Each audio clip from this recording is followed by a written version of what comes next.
Welcome to the April topic analysis by Kaushik and Ava. Thanks for coming. Kaushik, would you like to say anything? No, I'm good. You can go on. Okay.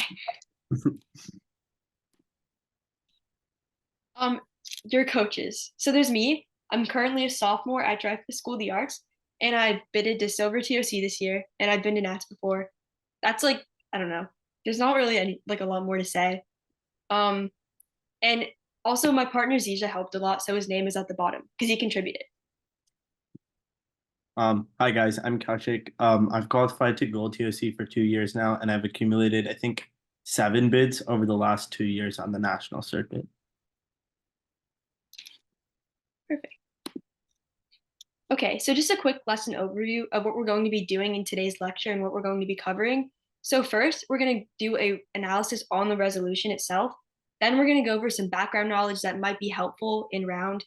Then, of course, some pro ideas and then some con ideas. And these are some basic ideas that can definitely be like built off and built upon. So yeah. Okay, so the resolution is the United Nations should abolish permanent membership on its Security Council. And we're going to analyze this a little bit further later. Later is now. Okay, so the actor in this resolution is the United Nations. The act is like abolishing, which is defined by the Merriam-Webster dictionary as to end the observance or effect of, and then the object would be the Security Council. It's pretty straightforward. I don't think there are any like really tricky things. I mean, I guess one thing could be like, does abolishing mean we're completely getting rid of the permanent five? But no, we're only getting rid of permanent membership, meaning that there would just be 15 members that don't have veto rights. So a little bit of background about the UN specifically is that the United Nations has 6 branches. First is the General Assembly, second is the Economic and Social Council, third is the Trusteeship Council, fourth is the International Court of Justice, fifth is the UN Secretariat, and sixth is the United Nations Security Council, which is what we're going to be going over today. Kaushik, do you want to go over this slide? Yeah, sure. Okay, so essentially one of like the key most important parts of the resolution is the word mandate, right? So all members of the UN, with the way the UN works is that all members of the UN agree to carry out the decisions by the Security Council. So organizations, external organizations within the UN, for example, like the General Assembly, can always make recommendations towards resolutions that need to be passed. And also like organizations outside of the UN can also make their fair share of recommendations. For example, during COVID, for example, the UNSC passed a lot of resolutions related to health security, which a lot of it was related to the World Health Organization and other health organizations that wanted to pass these resolutions in the first place.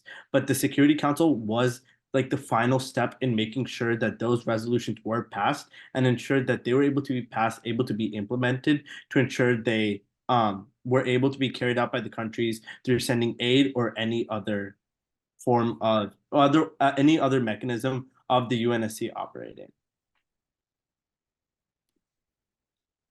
So the United Nations Security Council specifically is split into 2 parts. So you have permanent members, which consist of China, France, Russia, the United Kingdom, and the United States.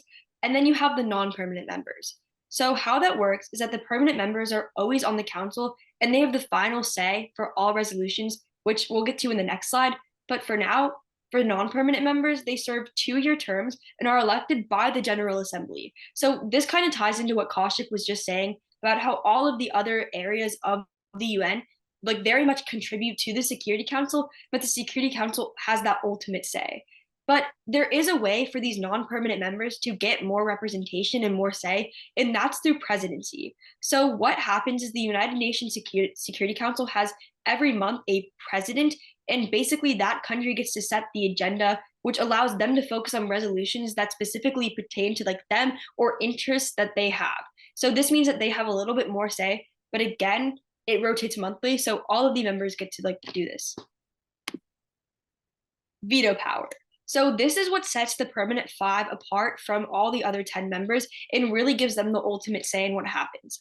So first, the 5 permanent members have veto power, meaning that they can say no to any decision or resolution made by the council. Only the permanent five have this ability, and not those 10 members that rotate. One of the reasons that the P5 have this veto power is because the United Nations wanted the biggest countries in the world, or some of them, to back the resolutions that they were trying to pass and back their goals. But one thing the UN has done to try and limit this power, because it's so big, is that they make members provide a brief or like an explanation of why they vetoed, but this doesn't normally stop them from vetoing, and they also make them go through a debate before they veto, but normally they don't change their minds.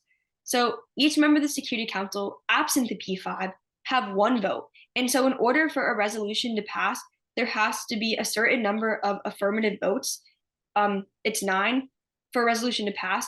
But if one of the P5 just do one veto, that means that it's like ultimately null. Like nothing can change because they vetoed it and they have the ultimate say. One thing too is that members can abstain from voting. And so if like let's say 10 members abstain from voting and only 5 vote and no one vetoes, the resolution still wouldn't be passed because you need a minimum of 9 affirmative votes and 0 vetoes.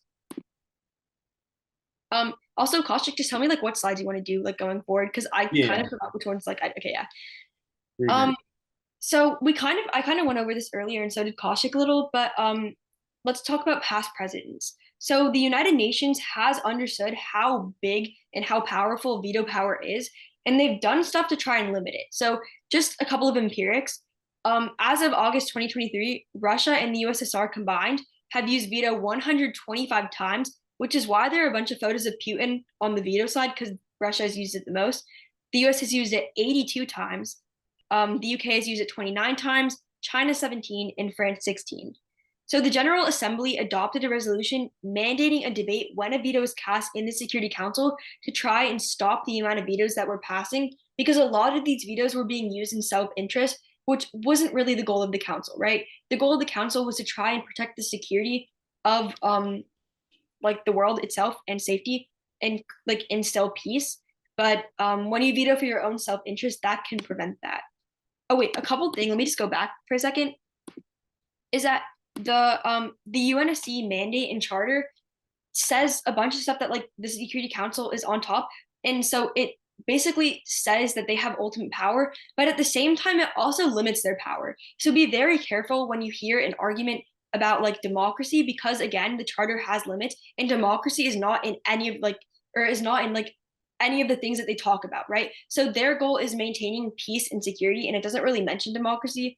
And that was one thing that's like I feel like it's going to be really big on this topic. So I would say just like, read over the mandate and the charter and what it says, because it has very clear limits and it also has very clear obligations. But remember that there's also limits, if that makes sense.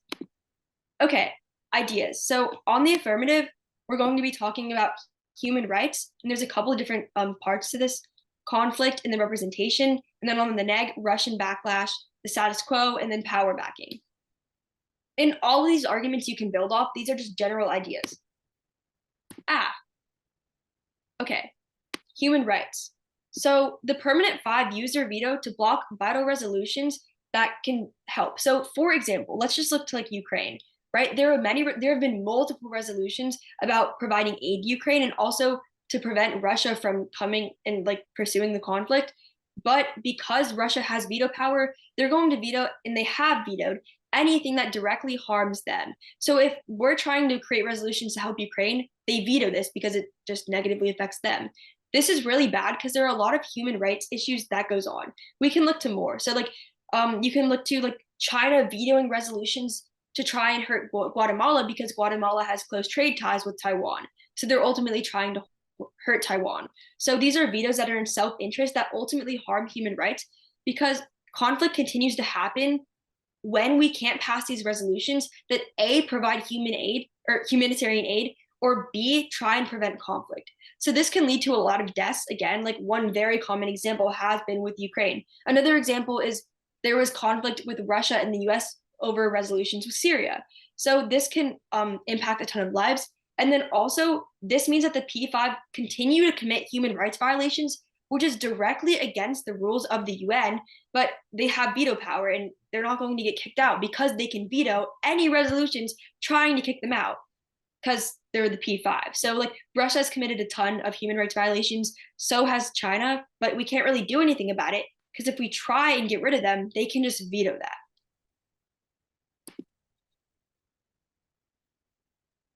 Okay, so another way to spin off this human rights argument is sort of like link it into conflict.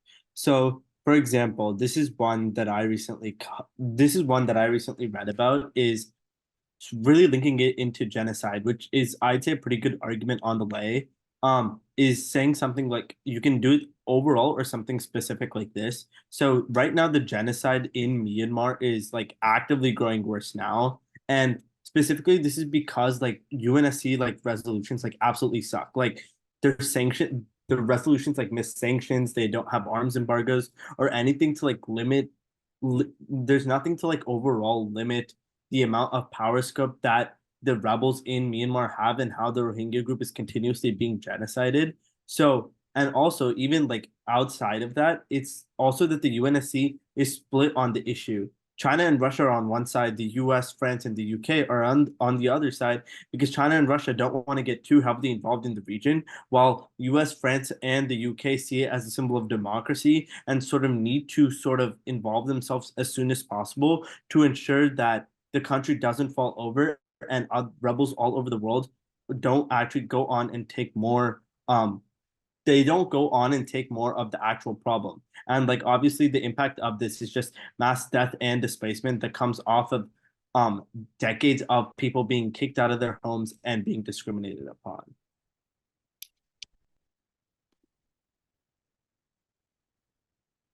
Right. So this is more about the argument about conflict. So I think this is probably one of the best stock arguments to run on this topic is Ukraine. So right now, Ukraine is running out of ammunition. I think the evidence in the doc that we'll send later says that they've gone from firing 7,000 rounds a day at Russian soldiers to like 1,500, which is a significant reduction, even though Russia is technically getting more stronger with its military might. And because of that, um, because of that, they're going to be ending up losing the war if there's not more Western help. So when the UNSC tried to intervene, they can't because Russia vetoes every Security Council resolution that happens that are prevalent to solving the conflict that don't help them in the first place. So a recent one recently failed because I think it sent like $15 billion in military aid to Ukraine, but there was nothing that could happen. There's nothing that could get the resolution passed because Russia didn't want it to happen. And once Russia vetoed it, it was a symbol of veto across the board because it effectively blocked it out. So conflict continues to happen, and eventually it leads to either A, Ukraine being colonized by Russia and peace negotiations having to come in, or B, just having a significant amount of death and war and have a huge amount of like reduction in aid and economic growth and infrastructure in that specific region. Okay, and the other way you could talk about this argument about Israel Palestine is another way you could talk about conflict is through Israel Palestine. So Israel Palestine is also growing worse now, and the U.S. has voted against the UNSC humanitarian resolution that would like send humanitarian aid into Gaza because the U.S. inherently supports Israel in the war, and because of that, the situation in Gaza has grown continuously worse. They don't have lighting. Their hospitals don't have enough medical supplies to function regularly, which makes it a lot harder for the civilians in the region to live, which is why we've already seen mass death and it'll continue to happen. I think we've already seen 7,000 people being dead just because of like bad facilities such as hospitals. And one way to, I think, a really strategic way to run like this Israel-Palestine argument is through mass death, is through structural violence framing, because effectively, I think the majority of the people of women that are killed by airstrikes and are in facilities such as hospitals are women and children, which makes the resolution a lot worse to pass in a world in which the veto exists.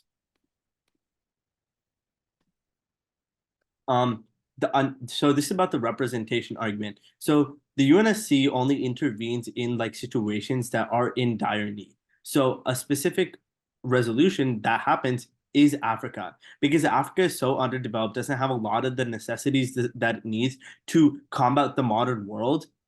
it's a subject of a lot of UNSC resolutions. So in fact, 60% of all UNSC resolutions are about Africa, whether it be from resolutions to stopping down civil wars in Sudan, for example, or just building back the economy, climate change, things like that. Unfortunately, like none of the P5 members are from Africa, meaning that they don't have an actual accurate firsthand experience of what actually happens in the region when they pass this resolution. So when they don't have the valuable on-deck knowledge about their economy, climate, etc., they don't know that their resolutions are exactly going to be or are effectively going to be as efficient as it could be if we had a UNSC member from Africa on as a permanent member. But right now, because a lot of countries have seen adding Africa to a as a UNSC permanent member as a symbol of hostility or a shift towards a certain side of the world order, it hasn't passed yet. So another way, this one's a little bit more niche than Africa, it's Germany. So right now, so Germany has gained significant power since the UN was still was initially formed. So after that happened, they now hold several UN offices, such as the International Tribunal for the Law of the Sea, and have committed a strong amount of military aid to the overall United Nations, which has allowed them to use it in peacekeeping missions or other missions that they need to ensure that international peace and security isn't compromised. But affirming specifically ensures that Germany is able to get this fair representation and are able to get their political agenda across. But in worlds where that Germany and Japan and all these other countries who have played a significant role aren't getting on the UNSC, it approaches their bright line in which their support to the UN decreases. For example, I think I read an article by 2040, Germany is going to start declining the amount of military aid to the UNSC and other peacekeeping operations that it provides. So it's important to ensure that we're able to get them permanent membership now to ensure that they're not faltering and the UN doesn't decline later on. Okay, so now we're going to go on to con/neg ideas. So the first argument we have is backlash. So the permanent five, like country, wait. Okay, yeah. So specifically, this is like specific to Russia. I don't know why I said P5, but Russia is incredibly unpopular in the United Nations. This argument could like pretty much, I guess, go the same for China, but like this is specific to Russia. But they can't be removed because when people try and remove them, they just veto all the resolutions to try and get them removed. So they stay, and that's uniquely wait. Oh, okay, yeah. Because yeah, but they can't be removed because they veto it. But when you abolish permanent membership, this allows them to be removed, which is really bad because they are going to like backlash, right? So, for example, a couple impact scenarios include like nuke war, like escalation or conventional war, because they're going to get really mad when you remove them from the UN, and then like they're out of the UN, right? Right. One thing too is that Russia is like really unpopular right now, and people have already tried. Like people have tried removing them from like the Humanitarian Rights Council. I have evidence on that. We're going to like give out like a little like evidence stock later, and I'll put that card in there. But so people have already been like trying to remove them actively, but they uniquely can't because of the veto. But when you take away that, then you can, which prompts a response. And with so much conflict already, like going on in the world, everyone's like very like emboldened right now and angry. So this would be really bad.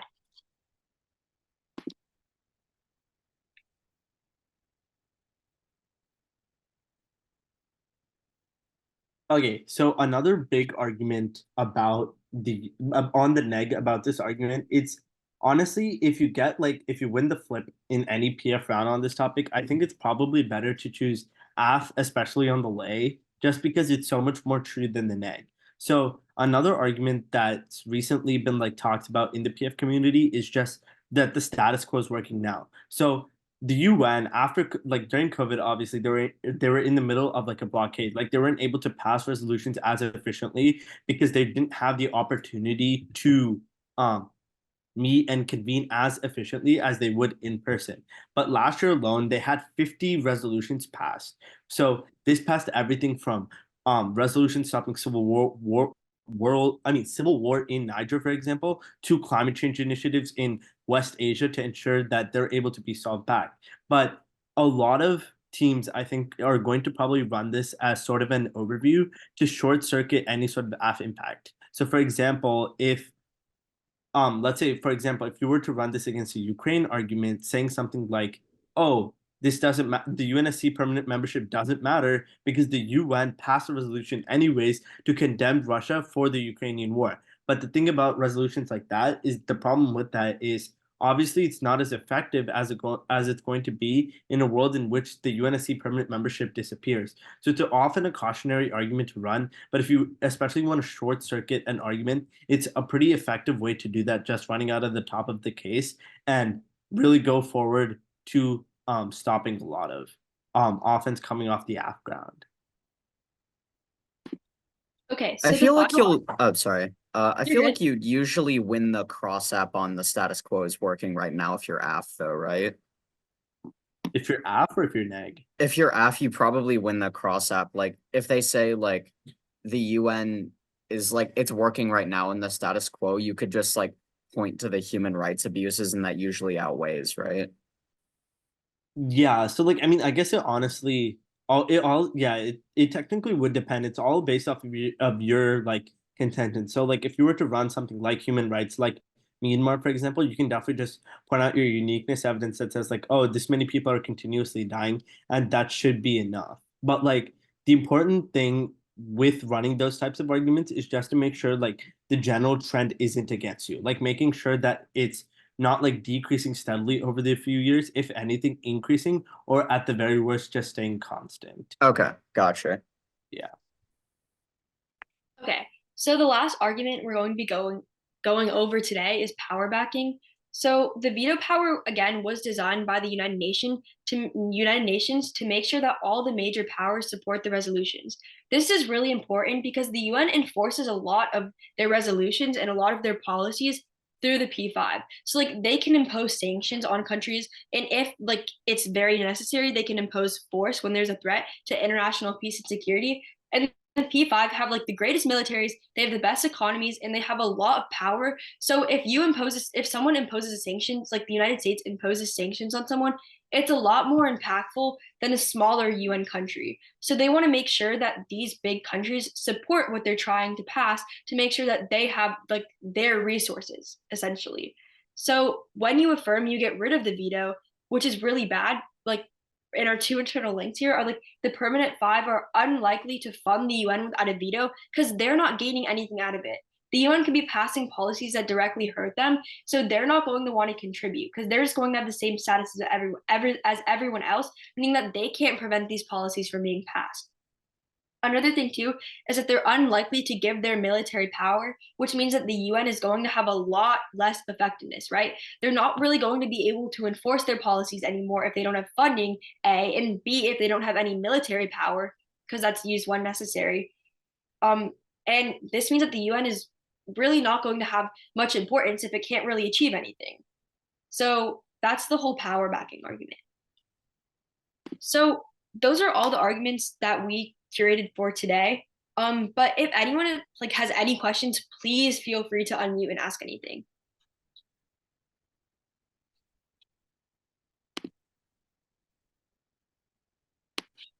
Any questions, guys? So I guess like on like neg, would you say like it's you kind of have to point to if you're going for a status quo or like at least defending the status quo, you kind of just have to say like actually never mind. That's just asking how I argue neg. Never mind. I got confused.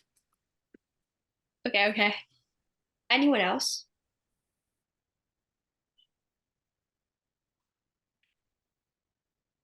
No questions? Are there any like I feel like none of the neg arguments are really true except that like no funding stuff and like UN loses legitimacy. What do you guys think are the best ones? Ava, do you want to answer it or do you want me to? Sorry. I thought that was Kaushik speaking, making a general comment. Sorry. Best neg arguments. I've pretty much only been researching on the pro, but wait, hold on. It's like the neg ground is so minimal. Like there's very hardly a net ground on this topic just because permanent membership is on net a bad thing. So I think if anything, legitimacy is probably like the best argument to go for on the neg, in my opinion. I wrote like a big soul contention, like narrative thing for lay with like a legitimacy and funding, but I don't know like what I'm gonna do in a tech round or really outside of that. I don't want to just Yeah. have one contention. I mean, I think like really researching like niche ways to spin argument. Like I think like for example, right? Like the argument we talked about like how Germany was going to decrease funding. Like niche spins like that will probably make it a lot easier for you to win funding arguments. Hold up. So I Yeah, actually I had a question about Ukraine. So, would it like be an okay argument to say like Russia is going to lose the war anyways, so that means like firing less bullets overall is a good thing?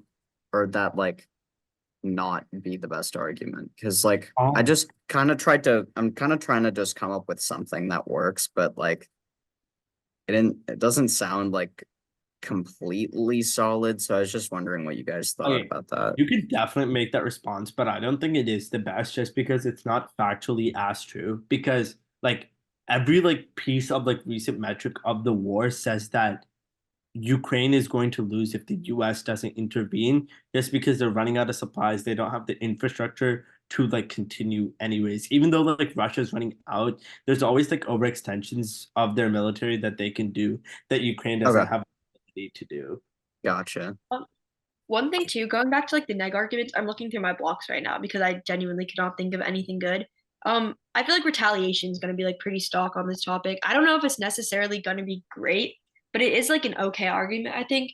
I mean, Especially, have like any of the like the big five or power five threatened to retaliate if like anything bad I mean, happened? I think like Russia would definitely retaliate in a case in which a resolution against Ukraine happened, and I also think there'd be like general action from the US if something were to happen to Israel. Yeah, that makes sense. I it's mean, true.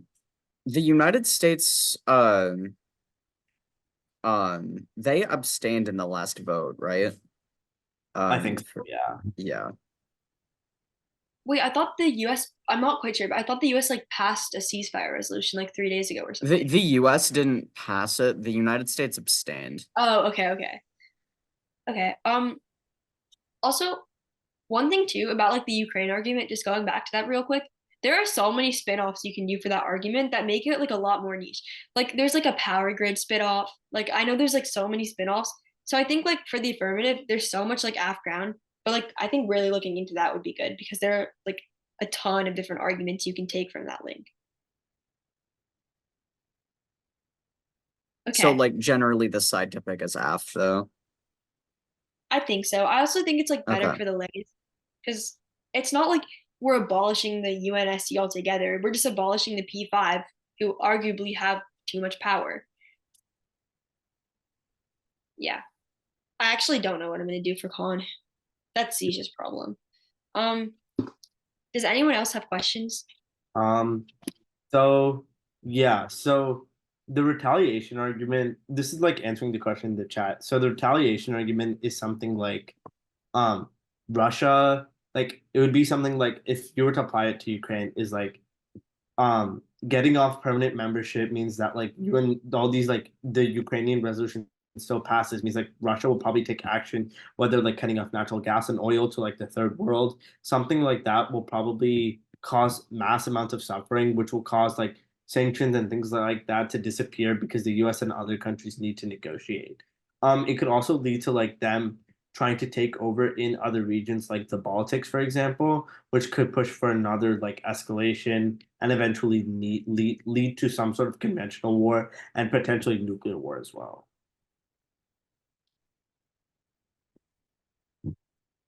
Does I anyone feel have like any more questions? I feel like you just say like it's worse if Russia wins. Like they're gonna push into the Baltics, Moldova, and like whatever that card says, and that's gonna cause nuclear war. Yeah, definitely. How would you guys respond to nuclear war? It depends on the argument. Yeah. Like what the are- one that he just said right now that would all lead to nuclear war. Like couldn't somebody just say that like the concept of like mutually assured like destruction, like no one's actually gonna start a nuclear war because they know that it's gonna be like so destructive? Like besides that, I don't know how anyone would, because if you're neg, then it would be hard to like weigh if the other side is like, I don't know. So it kind of like depends on the judge. Like if you have like a lay judge, they're like, and you get like nuclear war, like they're probably not going to buy it. And then you just like mutually assured destruction and then like allied proliferation, which is like how the main powers hold most of the nuclear weapons for like their allies. But like if you're on the tech, okay, wait, what argument are you like specifically referring the nuclear war impact to? Like, She was asking about retaliation. Yeah, retaliation. oh, Like, retaliation. Yeah. Um, hmm. Well, okay, Yeah, go ahead. well, you can go first. I think the best way that I'd respond to it is probably do like some sort of probability analysis. Like Russia took over Crimea in 2014, but it didn't lead to escalation after that. Like they could have easily gone over and taken over the Baltics, taken over like Ukraine, for example, but they didn't just because like their military is limited, like it can't overstretch to that extent. And even if it is something that pushes to nuclear war, it will like Putin will never like use the nuclear launch codes from Russia just because he know that his allies in this world, like he's nearly like public enemy number one. Like if he leaves Russia, he's easily going to be arrested. So that like he knows that he's outnumbered in terms of nuclear weapons. Like nearly every other nuclear power is against him, meaning that like that provides enough incentive for him to not use the nuclear launch codes. In bouncing off what Kaushik just said, like Putin, they're like running out of like ammunition and everything they have because of, like the Ukraine war. And I know they still have nukes, but they're also really scared of like Russia's very scared of NATO and like the US is in NATO.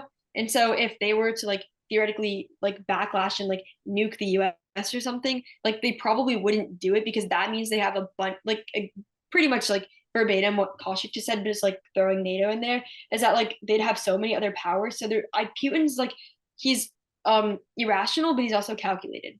Which is also why like he makes like there's so many like cards on how he's a compulsive liar and he makes like a ton of empty threats. So you can definitely like say like use that. But I think like calculated responses are like a lot better about like what Kaushik was saying about how he doesn't really have a lot of like resources right now and there are so many powers against him and then like NATO. Okay, thank you. You said with China. I don't have. Oh, sorry. Someone asked in the chat, like, do you have a card about nuclear war not being plausible for China? Yeah, so like I'm not sure if this means like the fact that China won't nuke, but if it is, like China's population, I'm pretty sure is aging.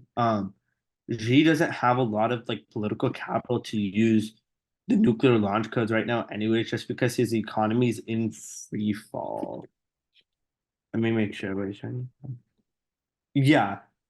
Like their debt to GDP ratio is 288%, which is like horrible. Things like that have enough like political backing against him to make sure that like he doesn't use the nuclear launch codes anyways. And Russia's like economy is down, their morale is low. There's just like a ton of external reasons why that doesn't happen. Yeah, revenue, not GDP.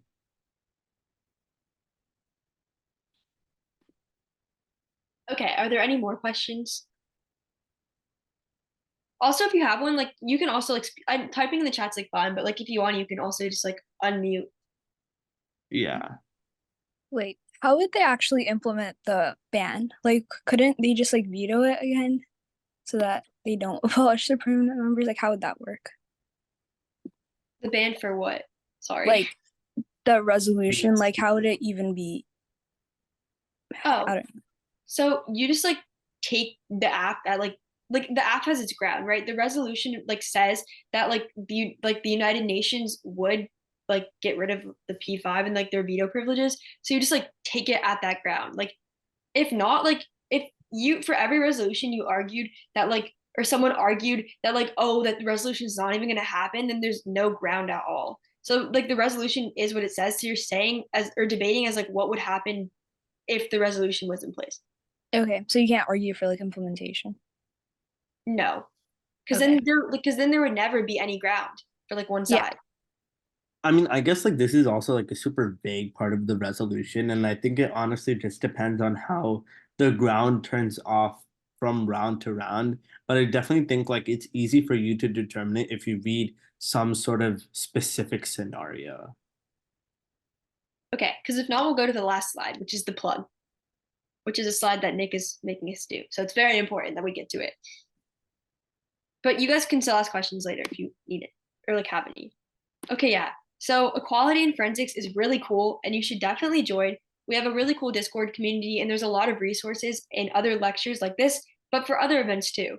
There's coaching, there's blogs, there's an active community, friends, and there's local chapters. So if you're in South Florida, you should definitely join the local chapter because it's really fun. We have like lunches after tournaments sometimes, and there's cool people, and you get to make an impact in your community. So definitely join EIF. There's also a tournament starting Saturday, and it's free, but you can also donate, and donations are needed for EIF to keep doing tournaments. But you should definitely pull up to the tournament, and it's great practice, and you also get to see what other people are running. And if there's an email chain, you know, you can like take that prep. So you should definitely pull up. Any other questions, guys? Okay. So if there's no more questions, thank you guys so much for coming. And yeah, Kaushik. Oh wait, there's one chat thing. No, it just says bye. Oh, Thank bye, you. thank you. Oh, okay, yeah. Kaushik, do you want to say anything? Or... No, I'm good. Thank you everyone for coming.